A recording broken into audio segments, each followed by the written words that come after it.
If you want to enable or disable Quick Share on Google Pixel 10 Pro XL, first of all we can open Settings. Next, in Settings, we're going to choose Connected Devices. Now open Connection Preferences, and then over here find and choose Quick Share. Now in here you should be able to find who can share with you, and this is where we can toggle Quick Share. If you want to completely disable Quick Share, just disable visibility to nearby devices. On the other hand, if you want to be able to use Quick Share, then of course we can turn it on. Over here, make sure that visibility is enabled, and also you can choose who can share data with you. By default, we have this option set to contacts, but this can be the reason why your device cannot be found by other devices.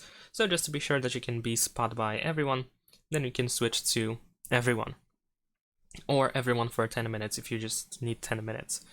And that's pretty much it. By the way, we can also go to Control Center or Quick Settings, and over here you can also probably find the Quick Share option, which allows you to quickly open it, and you can tap on your name in here in order to go to these settings where you can toggle Quick Share. Thanks for watching, leave a like and subscribe.